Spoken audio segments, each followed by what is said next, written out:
Suk hawayo company ke job dos ke job ko emburom kamtam kini penyo ke crash tom yo ki boro ki nong kitkam kamtam po yo ke 6 clear constituency ki support yenga siang komen ong boro kat kini kisngi ki do thiai ne kisngi de yo to so bo bang wathiang ngai skim mo kini ke jingmaya yo ki pai ba wo yai ne yai piting yo kat wadang em ki por kisngi yo mi ngana le yo nga ikble boro ki voters ki do vote yenga kamtam ki de crash tom made batski de benta hawo unpo yeg ni ski ko yusuk hado kate wa em kate jing Kyrmen ne benta ka constituency ngai skemi wa yo ye kre lang hele chirup hagini ki sant li gistem du dangwan khnang wa ka constituency yo man ko wadang ku chu de ni chikma nakale yo nga sang Kyrmen ong wa hagijing yele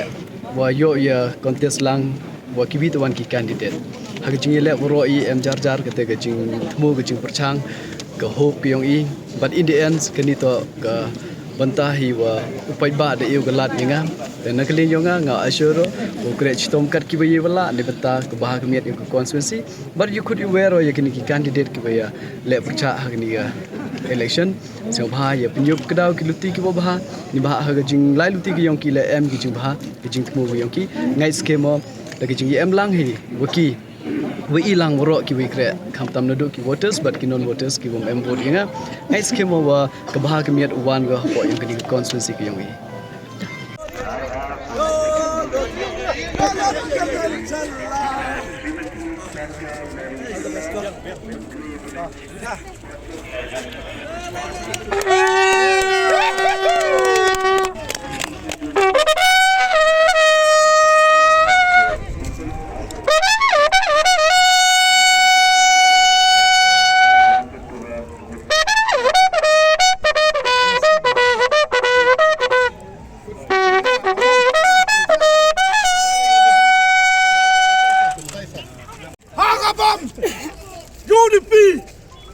UDP.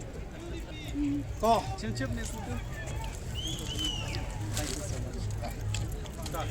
Your look.